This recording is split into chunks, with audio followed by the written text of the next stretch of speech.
शबरी का पूर्व जन्म। प्राचीन भारत में एक बार एक प्रसिद्ध और शक्तिशाली राजा हुआ करते थे, जिनका नाम राजा बलि था। राजा बलि का राज्य समृद्ध था और उसकी प्रजा सुखी थी। राजा बलि बहुत दानी और धार्मिक व्यक्ति थे, जो नियमित रूप से यज्ञ और दान पुण्य में विश्वास रखते थे। उनके राज्य में एक साधु संत का आगमन हुआ, जिन्होंने राजा से आशीर्वाद प्राप्त करने के लिए आग्रह किया। राजा बलि ने खुशी खुशी उन्हें अपना संपूर्ण राज्य दान में दे दिया। साधु संत ने राजा को आश्वासन दिया कि उनके इस महान दान का फल उन्हें अगले जन्म में मिलेगा। इस दान की घटना से एक स्त्री ने बहुत कुछ सीखा। वह स्त्री थी जो भविष्य में शबरी के रूप में जानी जाएगी। वह स्त्री राजा बलि की एक उपासक और भक्त थी, जो उसकी धार्मिकता और दान के गुणों से प्रभावित होकर उसकी सेवा किया करती थी। राजा बलि के प्रति उसकी भक्ति और समर्पण गहरा था, और वह चाहती थी कि राजा का पुण्य उसे भी मिले।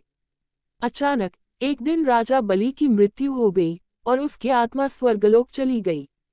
उस स्त्री को दुख हुआ, लेकिन वह जानती थी कि राजा का पुण्य उसे भी प्राप्त होगा। इसलिए उसने भी राजा बलि की तरह धार्मिक कार्यों में मन लगाना शुरू किया। उसने खुद को पूजा अर्चना, यज्ञ और दान में व्यस्त कर लिया। समय बीतते बीतते वह स्त्री बहुत वृद्ध हो गई। उसकी भक्ति और तपस्या की वजह से उसके जीवन का अंतिम समय आ गया।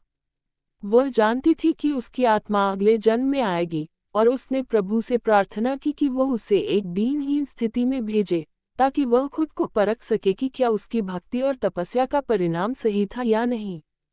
जैसे ही उसने प्रार्थना की, उसकी आत्मा एक नई जन्म में आई।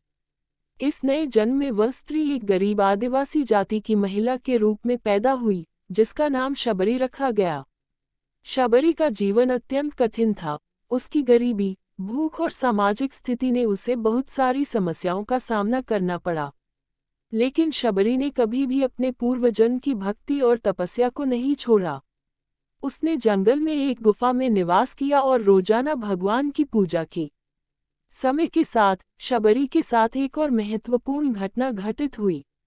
एक दिन जब भगवान श्रीराम का वनवास समाप्त हो चुका था और वह अपने अनुयायियों के साथ जंगल में घूम रहे थे, तो वह शबरी के गांव में आए।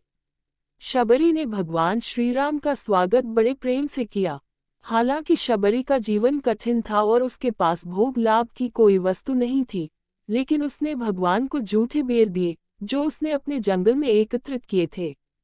श्रीराम ने बेर खा लिए और शबरी के सच्चे भक्तिपूर्ण हृदय की सराहना की। उन्होंने शबरी की भक्ति को स्वीकार किया और उसकी तपस्या को मान्यता दी। इस घटना से शबरी को संतोष और आत्मिक शांति प्राप्त हुई। भगवान श्रीराम ने उसकी पूजा को स्वीकार किया और उसे आशीर्वाद दिया कि उसकी भक्ति और तपस्या का फल उसे इस जन्म में ही मिला। शबरी के जीवन की यह कहानी हमें ये सिखाती है कि सच्ची भक्ति और समर्पण का फल अवश्य मिलता है।